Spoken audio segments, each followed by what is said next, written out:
आप सभी लोग कैसे हैं? मैं जानता हूँ आप सभी लोग बहुत अच्छे हैं, क्योंकि अगर आप अच्छे होंगे तो मैं भी अच्छा हूँ। मैं अपने और आपके चैनल साइंस के भौकाल में लेकर आया हूँ आप क्लास 10th और बोर्ड के बच्चों के लिए केमिकल रिएक्शन एंड इक्वेशन, क्योंकि आपको पता है इस चैप्टर से आने वाला है 5 से 6 नंबर का क्वेश्चन।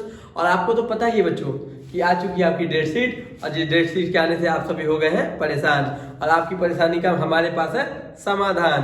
तो चलिए, क्योंकि आपको तो लाने हैं नंबर, अगर आएंगे कम नंबर तो पड़ने वाली है पापा की माल, मम्मी की फटकार, और उन रिश्तेदारों को जिनको हम जानते भी नहीं उनके तानों की भरमार। और ज्यादा नंबर लाने के लिए हमें करना पड़ेगा कुछ विचार। तो चलिए, आपके इस चैनल में मैं लेकर आया हूँ फिर से केमिकल रिएक्शन और इक्वेशन। तो आज हम पढ़ने वाले हैं केमिकल रिएक्शन और इक्वेशन में हमने क्या क्या पढ़ना है बच्चों। तो आज हमें पढ़ना है skeletal chemical reaction, balancing chemical reaction. अब आपके माइंड में तो घूम गया होगा कि हमारे स्कूल में हमारे सर ने ये स्केलेटल केमिकल रिएक्शन तो बताया नहीं था, बैलेंसिंग केमिकल रिएक्शन बताया था।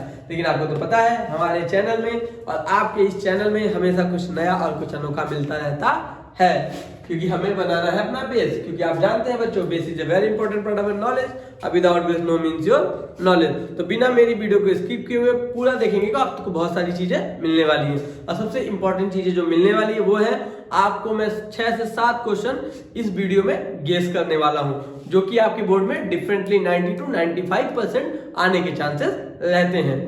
ये मेरा कई सालों का एक्सपीरियंस है। तो मैं आपको आज पढ़ाने वाला हूं इसमें टाइप्स ऑफ केमिकल रिएक्शन, जिसमें हम पढ़ेंगे कॉम्बिनेशन रिएक्शन, उसके बाद हम पढ़ेंगे डिकम्पोजिशन रिएक्शन। और डिकम्पोजिशन रिएक्शन के हैं 3 भाई, एक है थर्मल डिकम्पोजिशन रिएक्शन, एक है इलेक्ट्रोलाइसिस डिकम्पोजिशन रिएक्शन, और एक है फोटोलाइटिक डिकम्पोजिशन रिएक्शन। तो इसमें पढ़ने वाली है सूर्य की गर्मी यानी सन की हीट, इसमें लगने वाले हैं झटके बिजली के।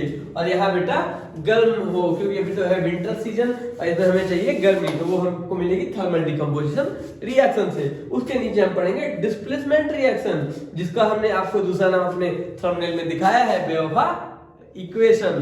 क्योंकि ये दोनों रिएक्शन आपके डिस्प्लेसमेंट और डबल डिस्प्लेसमेंट ये करते हैं एक दूसरे से बेवफाई। अब आप सोचेंगे बेवफाई का यानी धोखा, आजकल ये आम बात हो गई है। आपने भी देखा होगा YouTube पे बहुत सारी वीडियो चलती रहती है, मेरे प्यार का इंतकाम देखेगी, तो इसमें भी आपको दिखेगा प्यार कैसे जुदा होता है। इसमें तो एक बार होता है तो 2-2 बार होता है। उसके बाद हम पढ़ेंगे रेडॉक्स रिएक्शन, जिसमें हम पढ़ेंगे ऑक्सीडेशन और रिडक्शन, क्योंकि जहां पे ऑक्सीडेशन और रिडक्शन दोनों होते हैं भाई, वहां पे होती है लड़ाई और बन जाता है बच्चों रेडॉक्स रिएक्शन। उसके बाद इसमें हम पढ़ेंगे effect of oxidation in daily life, उसमें जिसमें हम पढ़ेंगे कोरोजन, और बेटा हम पढ़ने वाले हैं रेंसिडिटी, और साथ ही साथ प्रिवेंशन ऑफ रेंसिडिटी। तो चलिए अब हम स्टार्ट करते हैं इस चैप्टर को। ये तो हमारा हो गया बच्चा इस चैप्टर का इंट्रोडक्शन। तो इस इंट्रोडक्शन को स्टार्ट करने के लिए सबसे पहले मैं उठाऊंगा अपने ब्रह्मास्त्र। तो मेरे ब्रह्मास्त्र जो है आपके सामने। तो चलिए सबसे पहले बेटा हम जान लेते हैं, आपको तो पता है जब भी मैं चैप्टर का स्टार्ट करता हूँ तो सबसे पहले हम बात करते हैं चैप्टर के नेम की। तो चैप्टर का हमारे नेम है बेटा केमिकल रिएक्शन और इक्वेशन। तो सबसे पहले हमारे माइंड में चलना चाहिए केमिकल क्या है, what is a chemical, what is a chemical. क्योंकि आपको तो पता है कि अक्सर में हम लोग बचपन से सुनते आते हैं कि ये मत खाओ, वो मत खाओ, ये मत लगाओ, ये मत छुओ, क्योंकि ये है केमिकली। अगर केमिकली है तो ये हमारी बॉडी को देगा हार्मफुल। तो यानी हमने अक्सर सुना है कि केमिकल का नाम सुनते ही हमारे माइंड में आ जाता है कि ये कोई हार्मफुल, कोई खतरनाक, कोई डेंजरस सब्सटेंस है। लेकिन क्या ये बात सच है? क्या सभी केमिकल हमारे लिए हार्मफुल होते हैं? तो चलिए पहले हम देख लेते हैं केमिकल की डेफिनेशन, क्योंकि इस डेफिनेशन को लिखना है मेरे लिए जरूरी।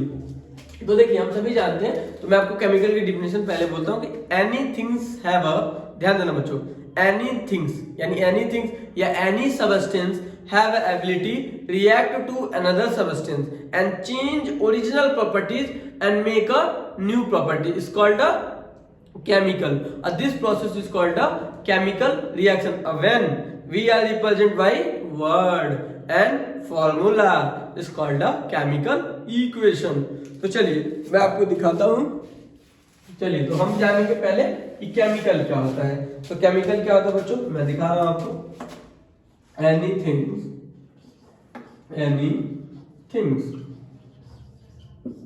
या जिसको हम बोल सकते हैं substance,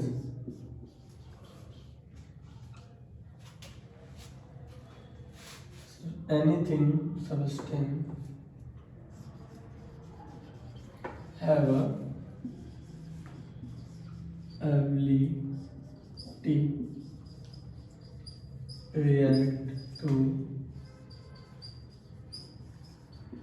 another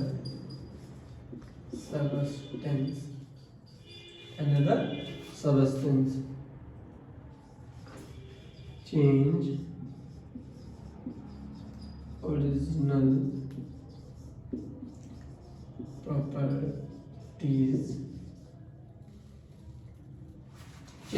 properties and make new properties with नौका substance न्यू सबस्टेंस। ठीक है बच्चों, क्या होगा बच्चों? न्यू सबस्टेंस विथ नौका सबस्टेंस। ठीक है बच्चों, चलिए इसको मैं फिर से आपको डिफाइन कर देता हूँ इजी वे में। कहा है कि एनीथिंग या कोई भी सब्सटेंस हैव एबिलिटी, उसके बाद क्या होती है बच्चों? एबिलिटी होती है क्या करने की बेटा? तो रिएक्ट करने की। क्या करने की बच्चों? रिएक्ट किसके साथ? अनदर सब्सटेंस, यानी दूसरे सब्सटेंस से रिएक्ट करने की क्या होती है बच्चों? एबिलिटी होती है।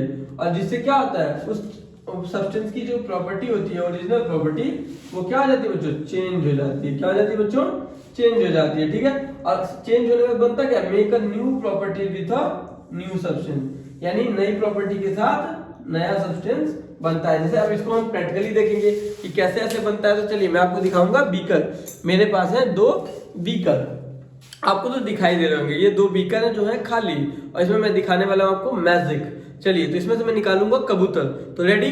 तो देखिए इसमें से निकलेगा कबूतर। छू नहीं दिखा आपको क्योंकि बेटा जादू है, कैसे दिख सकता है। तो चलिए इस बीकर में हम लेने वाले हैं बच्चों वाटर। यह है जल।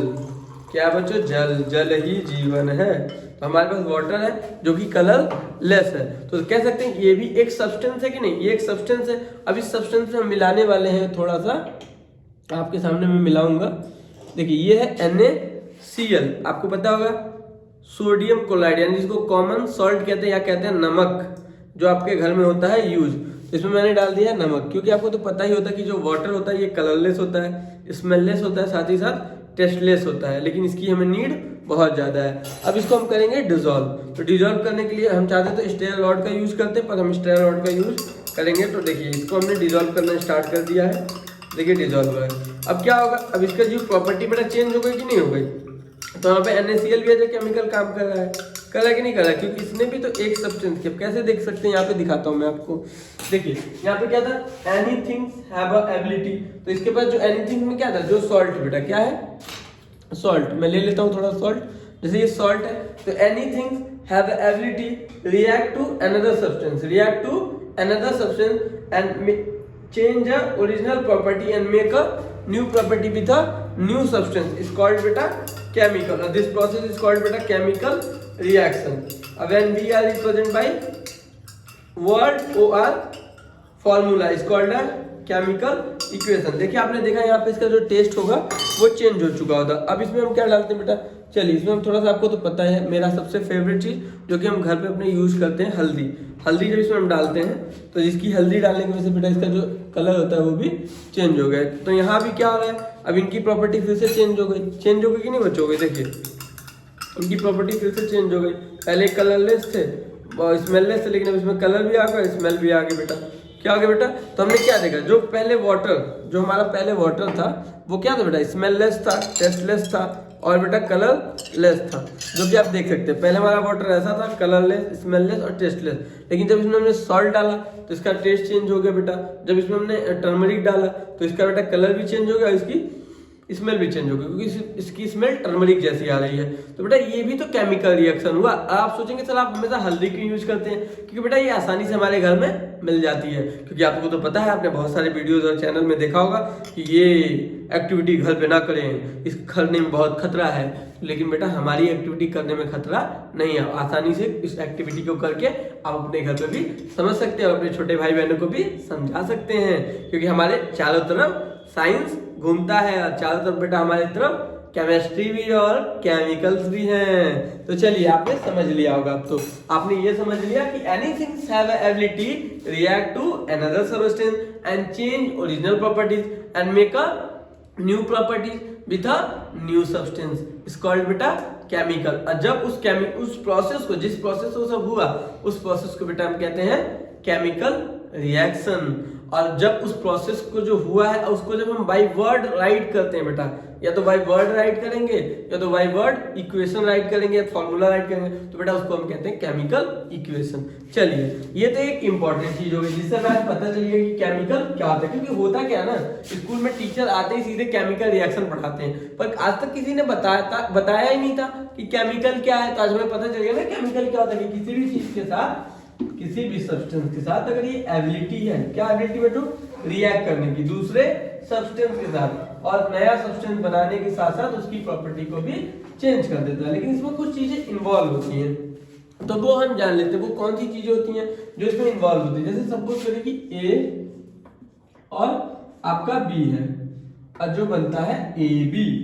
आप सोचेंगे सर ये क्या मैथ पढ़ा रहे हैं क्या? नहीं बेटा, मैथ नहीं पढ़ा रहे, आपको हम केमिकल ही पढ़ा रहे हैं। तो देखिए इसको हम कहते हैं बेटा रिएक्टेंट। क्या कहते हैं बच्चों? रिएक्टेंट कहते हैं। और इसको बेटा जब रिएक्टेंट जब आपस में क्या करते हैं बेटा, रिएक्ट करते हैं। क्या करते हैं बच्चों? रिएक्ट। तो जो रिजल्ट आता है बेटा उसको हम कहते हैं प्रोडक्ट। क्या कहते हैं बच्चों? प्रोडक्ट कहते हैं। तो जो रिएक्टेंट में रिएक्शन होता है, यहाँ पे क्या हुआ बेटा? रिएक्शन हुआ। और जब रिएक्शन के बाद जो रिजल्ट आता है बेटा, उस रिजल्ट को बेटा हम कहते हैं प्रोडक्ट। बेटा क्या है? प्रोडक्ट। अब रिएक्टेंट क्या होता है? तो जो केमिकल रिएक्शन में those substance involve in chemical reaction is called a reactant. और दिस इज जो बेटा जो दो जो जो जो जो जो जो जो चलिए देखिए तो होता क्या रिएक्टेंट क्या बेटा? तो ये तो होगा, देख लेंगे क्या आता है। हाँ देखो, तो रिएक्टेंट आपको मैंने बता दिया। रिएक्टेंट कहते हैं कि जो इस केमिकल रिएक्शन में जो सब्सटेंस यूटिलाइज होते हैं, जिनका हम यूज करते हैं बेटा, उसे हम रिएक्टेंट कहते हैं। क्या कहते हैं बच्चों? रिएक्टेंट। और जो इस केमिकल रिएक्शन में जो प्रोडक्ट फॉर्म होता है, जो बेटा जो केमिकल फॉर्म होता है, उस केमिकल को बेटा जो इस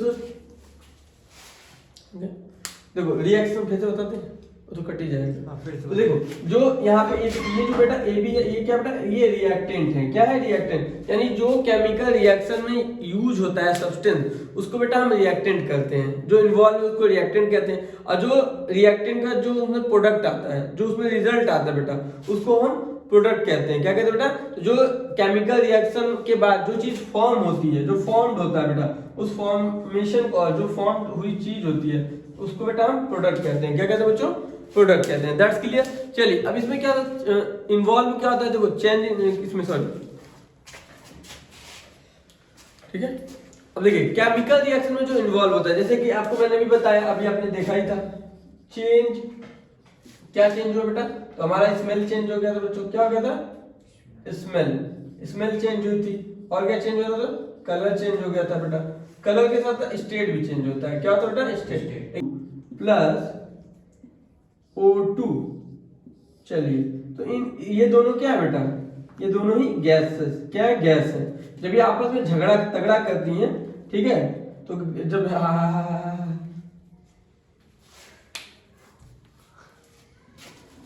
भटक नहीं है ना, तो देखिए मैं आपको दिखाता हूँ, ठीक है, कि कैसे ये स्टेट चेंज होती है। अब स्टेट चेंज होने का मतलब ये नहीं है कि दिल्ली से मुंबई और मुंबई से गोवा, गोवा से पटना है, किधर होगा अपना घटना, अपना इधर स्टेट वो नहीं। स्टेट यहाँ पे होता है बेटा कौन था?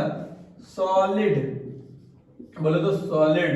अपन किसी को पंच मारेगा तो सॉलिड उसका निकल के आएगा लिक्विड।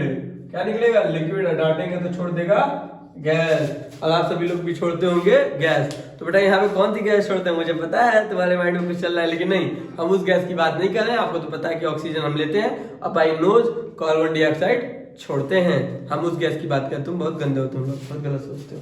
चलो इधर अब इसको, अब स्टेट कैसे चेंज होती है मैं दिखाता हूँ आपको। आपको तो पता है हाइड्रोजन हमारा कौन सा स्टेट बेटा? तो ये गैसेस स्टेट होता है, ठीक है। जब ये रिएक्ट करता है O2 के साथ, तो ये भी गैसेस स्टेट है। लेकिन जब दोनों आपस में रिएक्ट करते हैं तो बेटा जो बनता है H2O यानी 2H2O बनता है बेटा, ये लिक्विड स्टेट में बनता है। तो देखिए यहाँ पे क्या होगा बेटा, यहाँ पे स्टेट चेंज होगी नहीं, और ये दोनों किसका काम कर रहे हैं बेटा, ये रिएक्टेंट है बेटा, क्या इसका है, रिएक्टेंट का काम कर रहे हैं, ठीक है बच्चों। और ये जो काम कर रहे हैं ये प्रोडक्ट का। तो मैंने आपको पहले बताया रिएक्टेंट वो जो केमिकल रिएक्शन में इन्वॉल्व होते हैं उन्हें हम रिएक्टेंट कहते हैं, और जो उसका रिजल्ट आता है बेटा उसे हम प्रोडक्ट कहते हैं। That's clear, thank you. चलिए आगे चलते हैं बच्चों, ये तो आपको समझ में आ गया होगा। देखिए मैं फिर आपसे कहता हूँ मेरी वीडियो स्किप मत करिएगा बच्चों।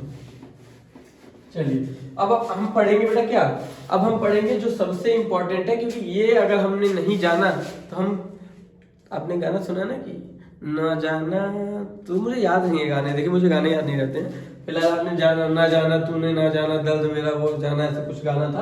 तो इसका भी दर्द है कि अगर आपने बैलेंसिंग आपको अगर नहीं आती है केमिकल रिएक्शंस में, तो आप 9, 10, 11, 12 बीएससी बीए आईआईटी नीट कुछ भी कर लीजिए, अगर आप बैलेंसिंग करना नहीं चाहते तो आपकी केमिस्ट्री लूज और यू आर ऑलवेज कंफ्यूज, ठीक है बच्चों। तो अगर आपको बैलेंसिंग नहीं आता है तो आपका माइंड हमेशा और आपकी केमिस्ट्री रहेगी लूज, और आप हमेशा रहेंगे बेटा कंफ्यूज, और आपके सर भी रहेंगे आपसे परेशान। तो हमें सबसे पहले जानना है बैलेंसिंग क्या होती है। तो बैलेंसिंग जानने के लिए हमें हर एक एलिमेंट का बैलेंस पता होना चाहिए कि उसकी बैलेंसी क्या है। जैसे सब बच्चों से मैं पूछता हूँ, चलो बताओ ऑक्सीजन की बैलेंसी क्या है बच्चों, तो चलिए आपको पता है -2, नाइट्रोजन की वैल्यू बच्चों -3, और बेटा हाइड्रोजन की वैलेंसी +1। और अगर आपको नहीं पता हो और नहीं बैलेंसी निकालना हो तो मैं बताता हूँ कैसे निकालते हैं। आपको तो पढ़ा होगा, आप 10th में, तो आपको पता है किसी भी ऑर्बिट, सॉरी गिरी के बाद किसी भी ऑर्बिट की लास्ट में जो इलेक्ट्रॉन बचते हैं, जैसे कि आपको ऑक्सीजन का मैं नॉर्मली यहाँ दिखा दूंगा। देखिए ये इसकी 2 ऑर्बिट है, आपने पढ़ा होगा 9th में, ये K है ये L है, तो ये 2 इलेक्ट्रॉन को होल्ड करता है, और इसके में 6 रहते हैं, आपको तो पता ही है। इसमें 6 रहेंगे बच्चों, कितने 6। अब हमें पता करना है बैलेंसी, कैसे निकालेंगे, इजी है, मेरा आपको पता होगा स्टेल लॉ है। चलिए जैसे कि 1 2 3 4, तो ये है इंक्रीजिंग ऑर्डर, तो इसमें लगेगा प्लस, क्या लगेगा प्लस, और ये डिक्रीजिंग ऑर्डर 3 2 1 0, तो इनके आगे लगेगा माइनस माइनस, ठीक है। तो अब काउंट कर लीजिए कितने बचे, 1 2 3 4 5 6, तो यहाँ भी काउंट करें 1 2 3 4 5 और 6, तो इससे हमें पता चलेगा कि ऑक्सीजन की वैलेंसी -2 होती है। तो हमें सभी भी जितने भी एलिमेंट है सबकी वैलेंसी हमें आनी चाहिए, तब हम बैलेंसी निकालेंगे, तभी हम बैलेंस हम फॉर्मूला बना पाएंगे और बैलेंस इक्वेशन को सॉल्व कर पाएंगे। चलिए पहले इसको हम जानने के पहले मैं एक चीज जान लेते हैं। इक्वेशन में 2 चीजें मैंने आपको लिखवा रखी हैं, एक है स्केलेटन केमिकल रिएक्शन और एक होता है बच्चों बैलेंसिंग केमिकल रिएक्शन। तो इन दोनों में डिफरेंस क्या है जो मैं आपको यहाँ दिखा देता हूँ। डिफरेंस ये बेटा कि जैसे H2O2, तो बेटा ये जो बना है हमारा H2O, ठीक है बेटा, तो ये क्या है, ये बैलेंस्ड नहीं है, क्या नहीं बच्चों, सॉरी ये बैलेंस है, ये बैलेंस नहीं है। लेकिन अगर यहीं पे हो जाए H2O, तो बेटा ये क्या है, एक मिनट सॉरी इसको दिखाते हैं। जैसे अगर यहाँ पे हो जाए 2H2 + O2, तो आएगा 2H2O, तो बेटा ये क्या है, बैलेंस केमिकल रिएक्शन है। और जबकि ये क्या बेटा, ये स्केलेटन केमिकल रिएक्शन है, यानी कह सकते हैं कि अनबैलेंस। बेटा ये क्या है, अनबैलेंस, अनबैलेंस, और ये बेटा आपका बैलेंस है। बेटा क्या है ये, तो बेटा इसको हम क्या कहेंगे, ये जो है आपका बेटा ये क्या है, कट जाएगा सर जी, ये क्या है बेटा, ये आपका अनबैलेंस। बेटा क्या है, अनबैलेंस है, ठीक है। स्केलेटन को हम कह सकते हैं अनबैलेंस है, बट ये क्या बेटा, ये आपका हो गया है बैलेंस। क्या हो गया बच्चों, बैलेंस हो गया, ठीक है। चलिए तो आपको तो पता चल गया कि स्केलेटन केमिकल रिएक्शन और बैलेंसिंग केमिकल रिएक्शन में क्या डिफरेंस है। तो बेटा ये अनबैलेंस होते हैं, ये इक्वेशन जो होते हैं वो क्या होते हैं बेटा, अनबैलेंस होते हैं, और ये इक्वेशन क्या होते हैं बच्चों, बैलेंस होते हैं, ठीक है। चलिए आगे चलते हैं। तो अब तो ये आप समझ ही गए। तो पहले हम बता रहे थे कि कैसे हम बैलेंसिंग करते हैं, ठीक है। बैलेंसिंग केमिकल इक्वेशन हमें पता तो चल गया बेटा कि ये करेक्ट है, लेकिन इसको भी लिखने का मेथड होता है, तो इसको हम बेटा कहते हैं way of representing chemical reaction. तो चलिए आप ये करते हैं बच्चों, वे ऑफ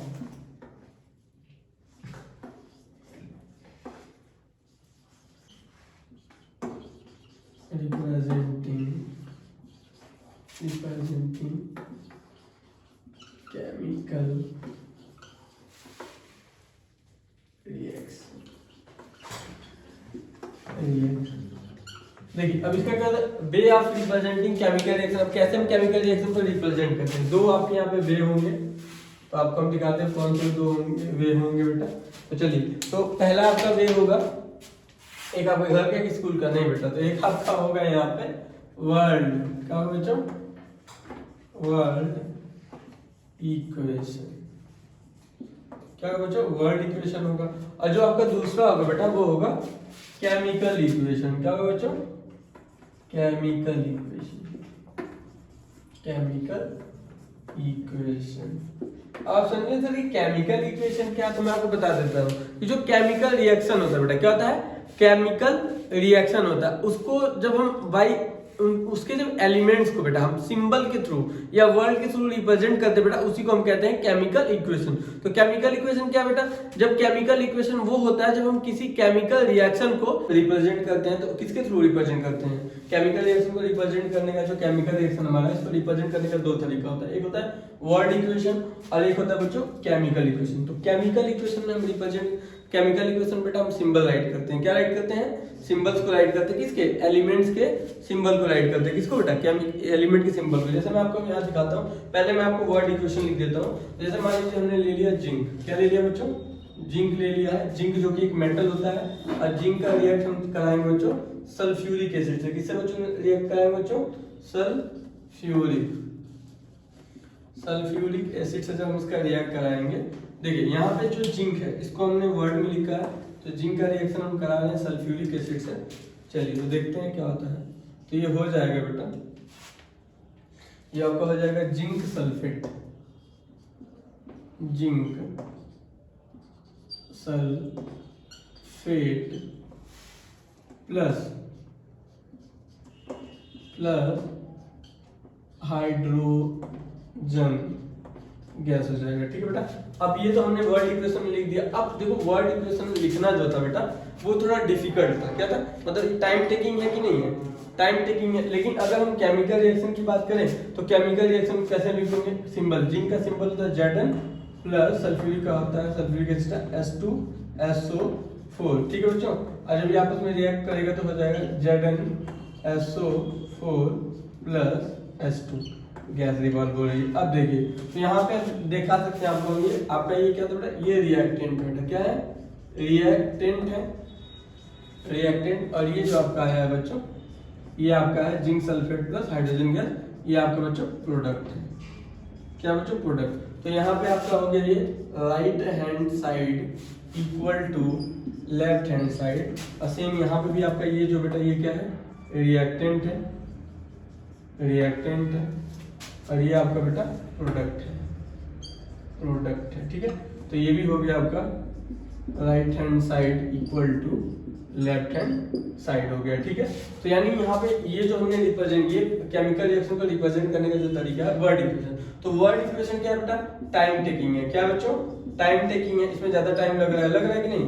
और ये क्या बेटा, ये शॉर्ट टाइम हो गया, क्योंकि शॉर्ट टाइम इसलिए हुआ क्योंकि यहाँ पे हमने एलिमेंट के, किसके बच्चों, एलिमेंट्स के किसको यूज किया है, सिंबल्स को, किसको बच्चों, सिंबल्स को, ठीक है। और मैंने आपको पहले ही बताया था कि सिंबल के दो फादर हैं। सबसे पहले एंशिएंट सिंबल दिया गया था, एंशिएंट सिंबल जो दिया था जॉन डाल्टन ने, और जैसे उन्होंने हाइड्रोजन का दे दिया था इस सर्कल के अंदर डॉट, ये हाइड्रोजन का सिंबल हुआ करता था एंशिएंट टाइम में। लेकिन मॉडर्न टाइम में हाइड्रोजन का सिंबल H है, तो क्योंकि क्या क्या साइंटिस्ट ने केवल लेटर और वर्ड का यूज किया, तो बेटा ये सिंबल जो दिया था वो दिया था बच्चों जॉन जैकब बेल्जेलियस ने, इसीलिए उन्हें मॉडर्न सिंबल का फादर कहते हैं, किसको बेटा, जॉन जैकब बेल्जेलियस को। तो हाइड्रोजन का H है, हीलियम का He है, लिथियम का Li है, बेरिलियम का Br है। तो ये सब मॉडर्न केमिकल सिंबल है एलिमेंट के, तो ये दिया था जॉन जैकब बेल्जेलियस ने। ओके बच्चों, चलिए बच्चों, अब हम ये तो हमने way of representing chemical reaction पढ़ लिया, केमिकल इक्वेशन कैसे हम रिप्रेजेंट वर्ड फॉर्म में और केमिकल फॉर्म, सिंबल फॉर्म में, ठीक है। अब हम पढ़ेंगे बेटा बैलेंसिंग, जो कि बहुत इंपॉर्टेंट। तो अब हम बात करेंगे बेटा कि हमने पढ़ लिया था स्केलेटन केमिकल रिएक्शन और बैलेंस केमिकल रिएक्शन, जिसमें हमने पता कर लिया था कि स्केलेटन केमिकल रिएक्शन क्या है, कि जो अनबैलेंस केमिकल रिएक्शन होता है उसे हम कहते हैं स्केलेटन केमिकल रिएक्शन, और जो बैलेंस केमिकल रिएक्शन होता है उसे हम कहते हैं बेटा बैलेंस केमिकल रिएक्शन। तो चलिए अब हम जानते हैं कि हम कैसे बैलेंस करते हैं, किसी भी इक्वेशन को अगर हमें बैलेंस करना है तो उसको हम कैसे करेंगे। तो सबसे पहले हम कैसे करते हैं, देखिए तो पहले एक चीज हम जान लेते हैं कि जो ये बैलेंस इक्वेशन डिपेंड होता है वो होता है किस पे डिपेंड होता है, लॉ ऑफ कंजर्वेशन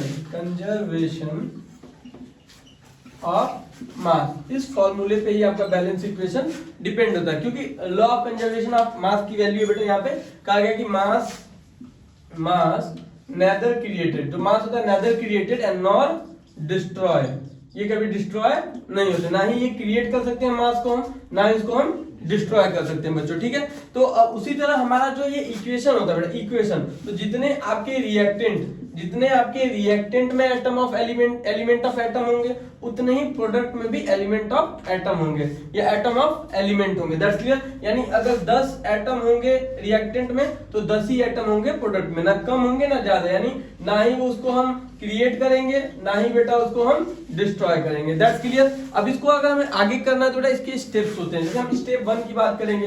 अब स्टेप 1 क्या होता है तो देखिए जान लें, सबसे पहले हम क्या करेंगे, कोई भी एक अनबैलेंस केमिकल इक्वेशन को राइट करेंगे। क्या करेंगे बच्चों, केमिकल इक्वेशन को राइट करेंगे। तो स्टेप 1 की हम बात करेंगे, सबसे पहले स्टेप 1, तो इसमें हम किसी भी अनबैलेंस केमिकल इक्वेशन को राइट करेंगे। जैसे हमने अनबैलेंस ले लिया, जैसे कि हमने ले लिया Fe+H2O।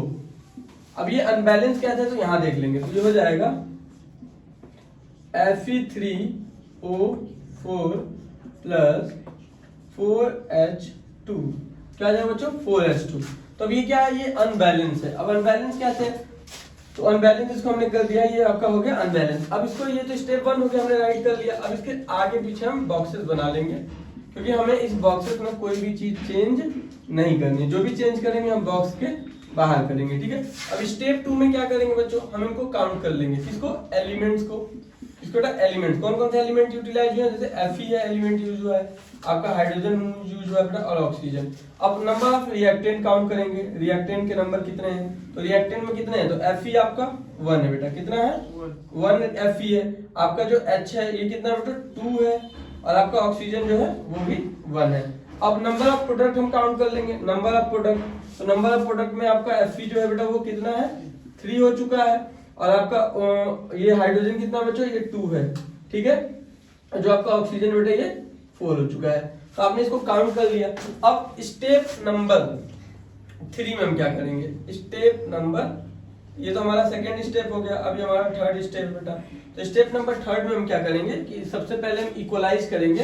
तो जो सबसे बड़ा नंबर है उसको हम काउंट कर, उसको उसके आगे फ्रंट पे उसको हम राइट कर लेंगे। जैसे कि आप देख सकते हैं इसमें रिएक्टेंट में कोई भी नंबर क्या है, Fe1 है, H2 है और वो 1 है, लेकिन यहाँ पे Fe क्या है 3 है, 2 है और 4, यानी 4 ज्यादा बड़ा है। तो हम क्या करेंगे, इक्वेशन जब हम राइट करेंगे, जैसे कि हमने लिख लिया Fe+H2O एरो Fe3O4+H2।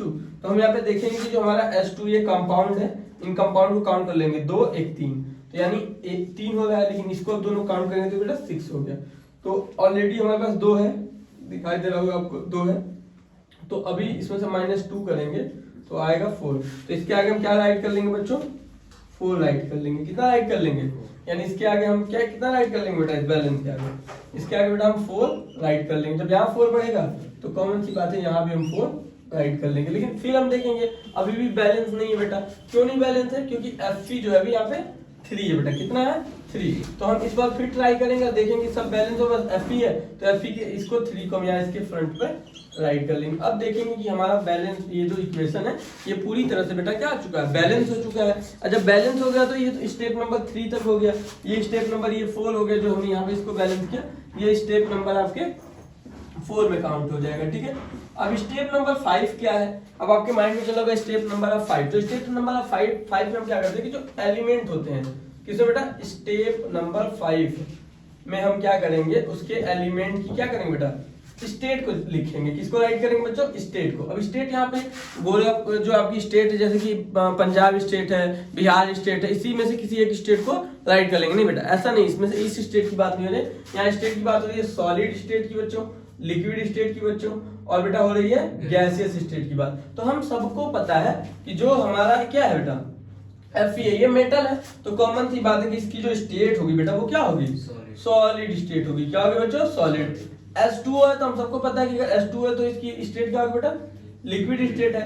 और यहाँ पे ये मेटल है और ये आपका गैस है, तो जब ये दोनों मिला के आपके बना चुके बेटा क्या है? तो इनकी जो एक्वस स्टेट है, क्या बच्चों? एक्वस स्टेट है। कौन सी स्टेट होगी बच्चों? एक्वस स्टेट होगी। उसके बाद जो हमारा ये 4H2 है बेटा, 4H2 है बेटा, इसकी जो स्टेट होगी वो है गैसेस स्टेट। ये हमने राइट कर लिया। अब स्टेप नंबर 6 में हम क्या करेंगे? देखिए 6 स्टेप भी है, तो स्टेप नंबर 6 में बैलेंस करने के लिए हम क्या करते हैं कि अगर इसमें कोई कैटालिस्ट यूज होता है, क्या बेटा?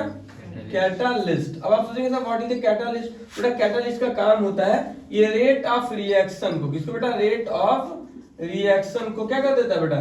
इंक्रीज करता है और डिक्रीज करता है, यानी बढ़ा देगा और घटा देगा। जैसे आप अपने घर पे देखते होंगे, अगर आप कभी दूध गर्म कर रहे हैं और दूध क्या होता है कि जब हीट उसको लगती है तो बहुत तेजी से वो बॉईल होने लगता है, तो उसकी आप बर्नर को क्या कम कर देते हैं, यानी रेट ऑफ रिएक्शन को आपने डाउन कर दिया हीट के, तो वो उबलना कम हो जाता है। लेकिन जैसे ही आप बढ़ाएंगे फिर वो तेजी से उबलने लगते हैं, यहाँ पे रेट ऑफ रिएक्शन इंक्रीज हो गया। तो जब भी कैटालिस्ट को हम राइट करते हैं तो वो कैटालिस्ट को हम एरो के ऊपर राइट करेंगे। ये हीट का सिंबल है। यहाँ पे कैटालिस्ट के फॉर्म में एसिड भी हो सकता है बेटा, आपका वाटर भी, मतलब कुछ भी कैटालिस्ट। ये इसके मास में, इस कैटालिस्ट की वजह से इसके मास में कोई चेंजेस नहीं आएगा, केवल इसके वजह से, इसके मास में चेंजेस नहीं आ रहा है, केवल इसकी वजह से उसका रेट ऑफ रिएक्शन, जो केमिकल रिएक्शन हो रहा है उसका रेट ऑफ रिएक्शन बस डिक्रीज और इंक्रीज होगा। ठीक है, तो आपको बेटा बैलेंसिंग समझ में आ गई होगी। चलिए अब हम आगे बात करते हैं बेटा इसमें टाइप्स ऑफ केमिकल रिएक्शन बात करेंगे। तो अब हम पढ़ेंगे बेटा टाइप्स ऑफ केमिकल रिएक्शन। तो राइट कर लेते बेटा टाइप्स ऑफ केमिकल रिएक्शन। बच्चों देखिए आपने पहले इसमें देख लिया था 5 टाइप के केमिकल रिएक्शन हमने देखे थे। तो सबसे पहले इसमें हम जिस केमिकल रिएक्शन की बात करेंगे बेटा, तो वो है बेटा फर्स्ट केमिकल रिएक्शन जो है वो है कॉम्बिनेशन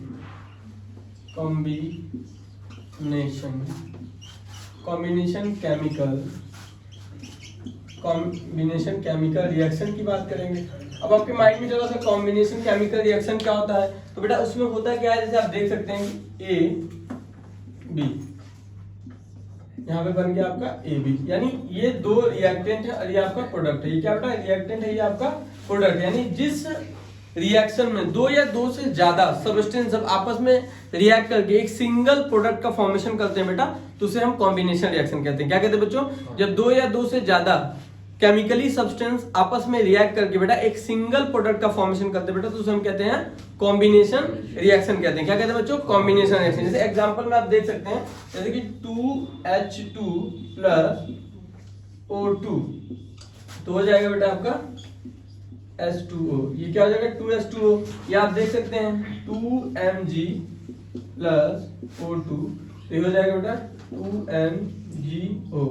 मैग्नीशियम ऑक्साइड ये आप देख सकते हैं NaCl, सॉरी आप देख सकते हैं Na प्लस Cl, ये हो जाएगा बच्चों NaCl। तो यहाँ पे आपने क्या देखा कि ये दो अलग अलग डिफरेंट सब्सटेंस हैं, अलग अलग सब्सटेंस हैं, ये दोनों ही अलग अलग सब्सटेंस है। ये आपस में रिएक्ट करके क्या करके बच्चों? आपस में रिएक्ट करके एक सिंगल प्रोडक्ट का फॉर्मेशन कर रहे हैं बेटा। तो इस प्रोसेस को बेटा हम कहते हैं कॉम्बिनेशन केमिकल रिएक्शन। क्या कहते हैं बच्चों? Combination chemical reaction. चलिए